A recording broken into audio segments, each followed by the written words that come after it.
Olá, tudo bem? Esse vídeo é o segundo de uma série de 4 vídeos que eu estou lançando para ajudar as pessoas a entenderem melhor o que são os nossos biomas. Esse é o segundo vídeo dessa série, dessa playlist, em que eu vou apresentar para vocês, nesse caso agora, alguns avanços na pesquisa científica sobre os biomas. Vamos lá! Então, o conceito tradicional de bioma eu apresentei no vídeo anterior. Biomas são formações vegetais com funcionamento e estrutura semelhante. Então, você consegue identificar biomas, são vegetações parecidas nas maiores escalas espaciais, independente de diferenças nas espécies que formam esses biomas, ou seja, diferenças florísticas. Só que esse conceito sempre foi muito ligado à ideia de que, principalmente o clima, mas também o solo, determina que bioma vai existir em cada região terrestre do planeta, né? Região terrestre. Então os biomas foram muito vistos como consequências fixas, né? Como a gente fala, determinísticas, do clima e do solo regionais. Só que o que acontece é que a pesquisa revelou que isso aí não é suficiente para entender tudo dos biomas. Por quê? Foi visto que ambientes semelhantes muitas vezes não correspondem ao mesmo bioma. Aqui nós temos um exemplo, uma bela imagem do Pampa, ou dos campos sulinos, né? Essa grande vegetação natural, né? Uma vegetação nativa, com várias espécies de ervas, né? Gramíneas e plantas herbáceas, uma grande biodiversidade também de animais nativa, que ocorre no sul da América do Sul. Aqui esse mapa do que se chama de bioma de campos, ele pega aqui o sul do Brasil, Rio Grande do Sul, pega o Uruguai e pega o nordeste da Argentina, uma região grande que pega inclusive Buenos Aires aqui, né? Então são vários subtipos de pampa que ocorrem nessa região. O que é interessante é que o clima de toda a região sul do Brasil, do Uruguai e do nordeste da Argentina é temperado, sem estação seca, que nesse mapa corresponde a essa cor verde clara. O verde mais escuro, esse verde mais escuro aqui e aqui, ele corresponde a regiões um pouco mais frias, no caso do Brasil, montanhosas. O importante é a gente entender que o clima de toda a região onde ocorre esse bioma de Campos do Sul, o Pampa, é um clima onde não tem estação seca, tem umidade o ano todo. Que seria de se esperar que esse clima promovesse toda uma cobertura por floresta.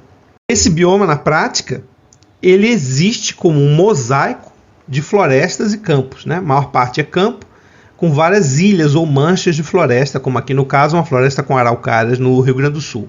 Tá? Então você tem uma grande matriz de campo com ilhas e manchas de floresta. No entanto, o clima indica que deveriam ser tudo floresta. No entanto, a maior parte é campo. Né? Como é que explica esse descasamento entre o que era esperado na visão clássica de bioma, que o bioma reflete grande parte o clima, secundariamente o solo, e você tem uma região imensa na América do Sul, temperada, onde chove e domina campo.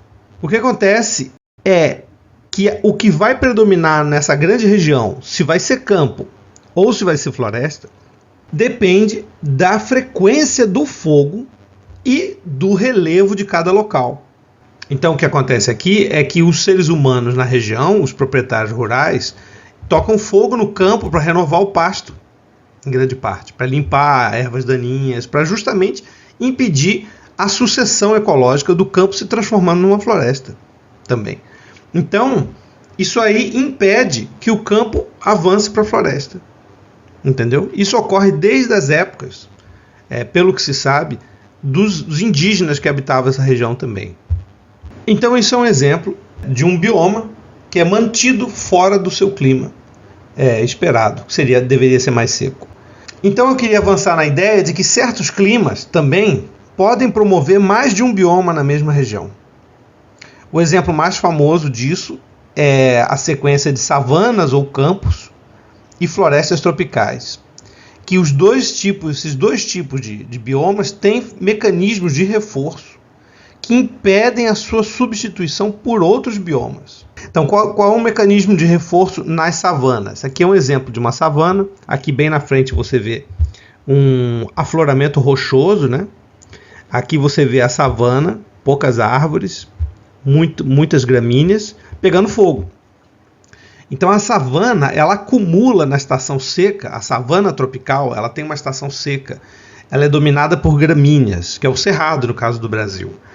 E essas gramíneas, na época seca, elas morrem e abandonam muitas folhas e formam uma biomassa inflamável muito grande. E essa biomassa frequentemente pega fogo até naturalmente. O ser humano tem aumentado muito esse fogo, mas ele também ocorre naturalmente. Então, nesse caso, quando pega fogo, esse incêndio, que geralmente não era originalmente um incêndio muito forte, não era um incêndio muito alto, era um incêndio mais rasteiro. Esse incêndio, ele elimina grande parte da regeneração natural das árvores. E isso mantém o cerrado ou as savanas tropicais em geral como savanas e não avançando para florestas. Outra forma das savanas serem mantidas como savanas são a herbivoria ou pastejo por animais de grande porte, que é uma coisa que acontece nas savanas africanas, onde essa fauna ainda existe. São as zebras, as girafas, os gnus, as gazelas, os búfalos, né? Então, grandes manadas de animais pastejam as gramíneas e com isso pisoteiam e pastejam as mudas das árvores e impedem que a savana passe por uma sucessão ecológica e vire uma floresta. Isso é um mecanismo de reforço. Já as florestas também têm seu mecanismo de reforço. Então a floresta tropical, ela é sombreada, passa pouca luz para dentro dela, tá? Ela fica úmida e sombreada. Com isso, o que acontece? Você impede ou dificulta muitíssimo que as gramíneas e as herbáceas colonizem essa floresta e comecem a provocar incêndios, promover os incêndios. Então a floresta, ao impedir a colonização por gramíneas e herbáceas de campo aberto, ela permanece como floresta. E isso é um mecanismo de reforço também, da floresta ficando como floresta. As savanas africanas aqui, para a gente ver com mais detalhe, uma paisagem, né, onde dominam as gramíneas, e você tem manchas de floresta e também árvores isoladas, tá? O que acontece é que nesse gráfico, você tem um gráfico em que aqui no eixo X você tem a chuva, o quanto chove por ano, né, de 0 até 3.000 milímetros.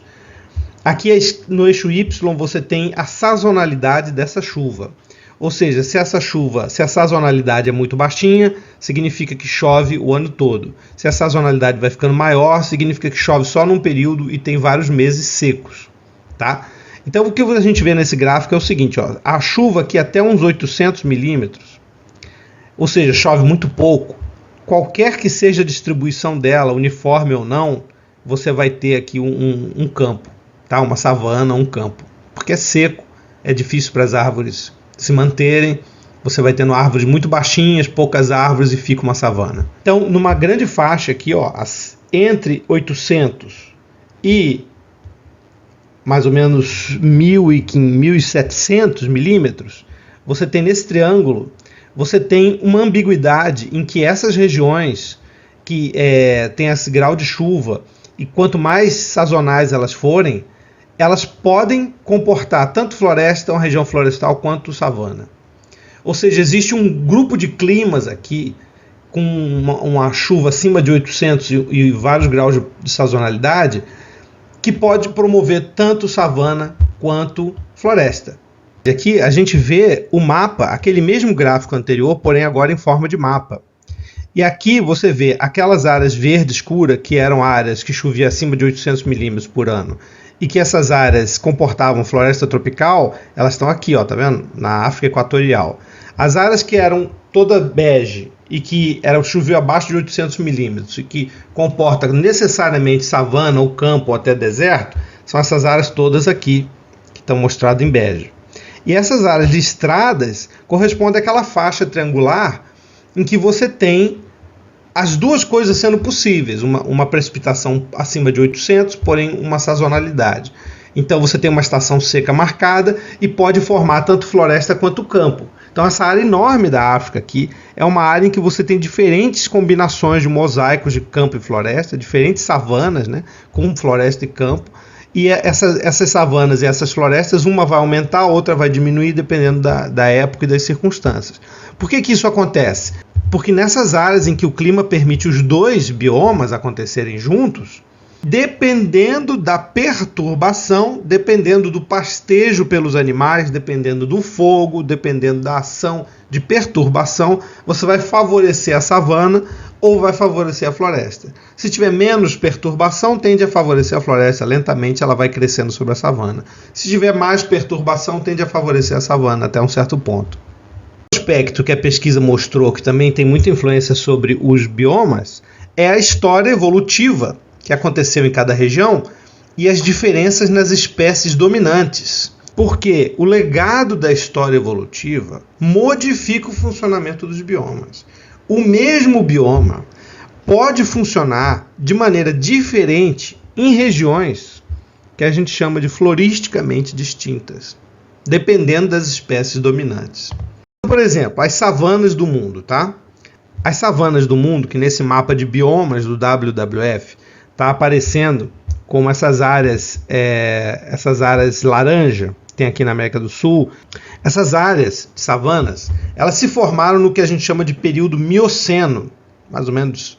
Elas se formaram entre 5 e 8 milhões de anos atrás. Foi muito depois da separação do continente Gondwana, que foi se separando entre 180 e 100 milhões de anos atrás.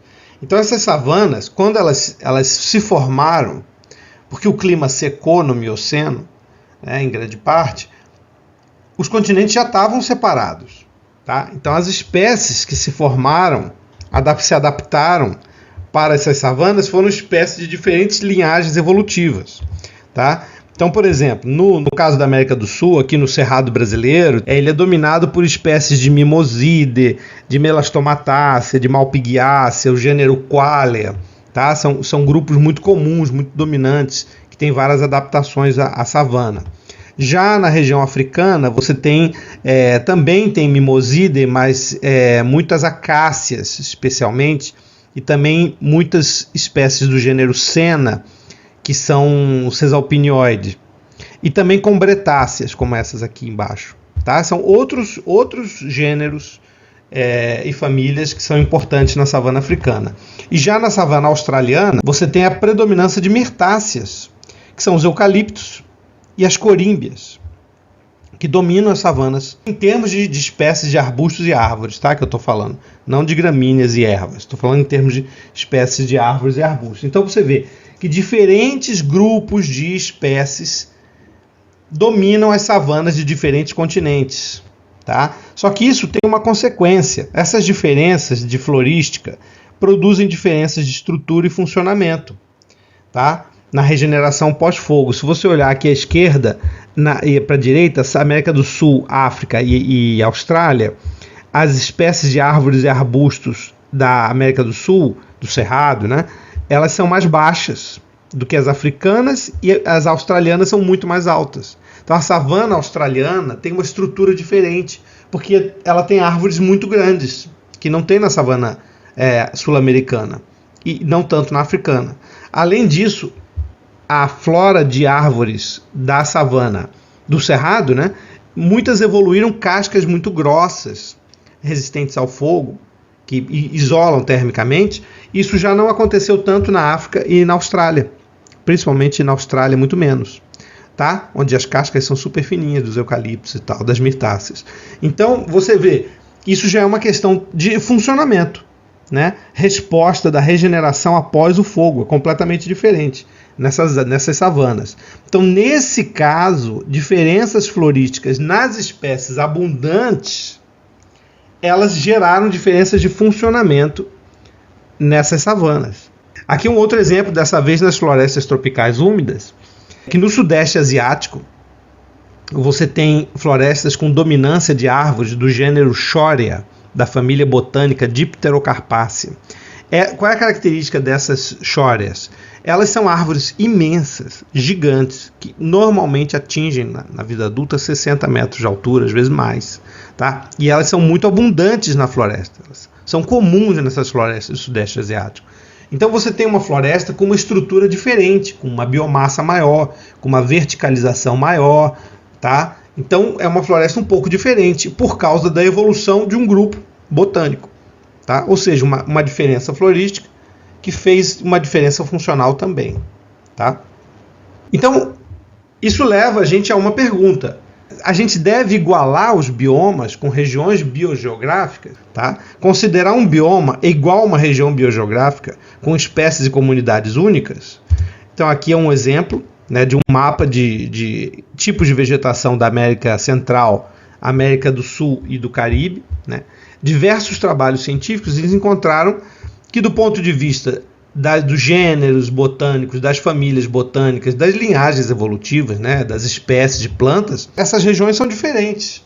Tá? Existem diferenças florísticas entre todas essas regiões. O mundo pode ser dividido em vários mosaicos pequenos de comunidades de plantas e animais diferentes. Por exemplo, a caatinga é bastante diferente floristicamente da região do Chaco boliviano e paraguaio e argentino. Tá? Apesar dos dois serem florestas e arbustais sazonalmente secos, mas as plantas são diferentes. Também a Mata Atlântica e a Amazônia, toda essa região da Amazônia, é diferente em termos de espécies da Mata Atlântica. Tá? Ambas são florestas tropicais úmidas ou semidecíduas, mas têm espécies diferentes. Né? A mesma coisa vale para outras diferenças aí. Então, alguns autores sugeriram que essas regiões todas fossem consideradas biomas diferentes, porque elas têm espécies e linhagens diferentes e ocorrem em climas diferentes, apesar do ponto de vista da sua estrutura e do seu funcionamento serem bastante semelhantes. Tá? Por exemplo, a Amazônia e Mata Atlântica, do ponto de vista da estrutura, são bastante semelhantes. Caatinga e Chaco têm muita semelhança, né? Tem estrutura e funcionamento semelhante. Então, pelo conceito tradicional de bioma, seria o mesmo bioma, mas conhecendo as diferenças climáticas e florísticas, não seria melhor separar? Existem algumas razões que eu penso que, apesar dessas diferenças florísticas, seria melhor a gente não dividir os biomas com base na florística e na filogenia, tá? Mas fazer divisões apenas quando houver diferenças funcionais, estruturais e fisionômicas. Tá? Eu, particularmente, e muitos outros pesquisadores também, não subdividem todos os biomas só porque há uma diferença comprovada florística, se não houver uma diferença funcional marcante entre essas áreas. Porque subdividir os biomas floristicamente em várias unidades pequenas prejudica a utilidade dele, didática e científica, como grandes unidades funcionais da biosfera. Tá? Se você divide o bioma floristicamente, você já não consegue usar esse conceito de uma maneira útil. Tá? Na prática, você está confundindo estrutura e função com biogeografia e florística. E é útil a gente manter o conceito de bioma diferente do conceito de domínio ou unidade biogeográfica. Unidade biogeográfica ou domínio é uma região que tem espécies diferentes das outras. Tem uma biota própria, que evoluiu ali ou que migrou, tem uma história ecológica própria e evolutiva. Então isso é um domínio ou unidade biogeográfica. E bioma é uma grande área com funcionamento e estrutura semelhante. Então é útil essa diferenciação. A gente juntar essas duas coisas, basicamente acabar com o conceito de bioma, para ele ser a mesma coisa que domínio biogeográfico, eu só vejo perda nisso, não vejo utilidade. É interessante ter as duas coisas, né? Identificar as regiões biogeográficas e identificar os biomas funcionais. Então aqui é um exemplo de um trabalho sobre a Mata Atlântica, identificando regiões florísticas de abundância de espécies arbóreas da Mata Atlântica. Então essas manchas coloridas aí representam regiões da Mata Atlântica que têm grupos de espécies abundantes diferentes uma das outras. Então veja bem que são muitas regiões. Tá? Não necessariamente essas regiões são muito diferentes entre si em termos de funcionamento e estrutura. Você pode ter várias regiões com funcionamento e estrutura parecido, porém com grupos de espécies diferentes. Então você pega aqui essas florestas todas aqui desse interior aqui do Paraguai, interior de São Paulo, oeste do Paraná, oeste, essas regiões todas são florestas decíduas ou semidecíduas aqui. No entanto, a gente encontrou grupos de espécies diferentes dominantes em cada região. Então, são coisas distintas, são conceitos distintos. E não seria muito útil chamar tudo isso de bioma, né? Só porque a gente encontra diferenças reais, diferenças florísticas. Em termos de pesquisa também, outra novidade foi o reconhecimento do que a gente chama de biomas antropogênicos ou antromas, né? São hábitats que são criados ou muito alterados pelo ser humano e que são colonizados por combinações de espécies que não ocorriam naturalmente, formam novos ecossistemas. A gente pode dizer que as regiões agrícolas são antromas, né? Não são só as plantas plantadas, são todo um conjunto de insetos e teias tróficas se formam ali que não se formavam antes. Ao redor dessa região também ocorrem várias modificações. Depois, quando essa plantação é abandonada, também a mistura de espécies que ocorre ali não era uma mistura original muitas vezes, tá? Você tem os antromas ou biomas antropogênicos, mas eu vou falar mais sobre isso no vídeo seguinte. Em síntese, então, o que a gente pode dizer? Que os biomas são realidades naturais da biosfera. Existem biomas naturalmente.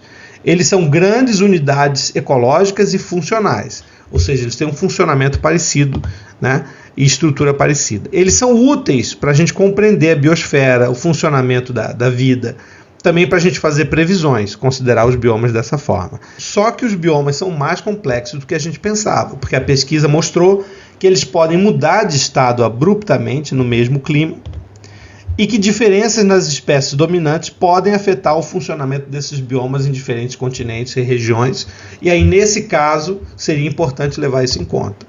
Quais são as sugestões que têm sido feitas em termos de pesquisa? Uma é trocar a simplificação muito grande de grandes biomas, que seriam todos iguais, por alguma medida de funcionamento. Por exemplo, mapear características funcionais, morfológicas de espécies que poderiam ser diferentes em cada bioma. Por exemplo, aqui você tem um mapa da densidade da madeira potencial em diferentes regiões. Quanto mais escura, mais vermelha a cor, mais densa a madeira. Quanto mais amarela, menos densa, mais verde, menos densa.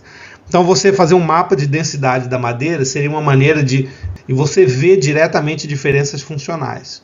Entendeu? Então essas regiões seriam mais parecidas ou mais diferentes de acordo com essa estrutura que leva a um funcionamento diferente. Então isso aí é uma maneira de refinar a visão do funcionamento dos ecossistemas, né? Conhecer a história evolutiva dos biomas para entender por que diferentes grupos e linhagens de espécies de plantas respondem de maneira diferente ao mesmo clima, formando os tais estados alternativos, savana ou floresta no mesmo clima, por exemplo. Para entender por que diferentes grupos de plantas podem reagir de maneira diferente às perturbações, por exemplo, fogo, pastejo e também a derrubada de árvores por grandes tempestades, né? Como isso ocorre. Então, em alguns casos, diferenças florísticas podem se transformar em diferenças de funcionamento quando essas diferenças florísticas se tornam abundantes e ligadas a funções também muito diferentes de abundância. Tá? Então, em alguns casos, diferenças florísticas podem refletir em grandes diferenças de funcionamento quando essas diferenças florísticas envolvem espécies e gêneros muito abundantes, com características funcionais muito marcadas e que aí mudam o funcionamento dos biomas, só nesses casos. Fora isso, não confundir em geral as províncias e regiões biogeográficas com espécies diferentes em cada localidade, com o bioma de maneira geral. E, claro, reconhecer e estudar os novos biomas antropogênicos. Tá bom, pessoal? Então essas aí são algumas notícias sobre a pesquisa nos biomas e a gente se vê no próximo vídeo em que eu vou explicar a questão dos biomas brasileiros, como é que fica.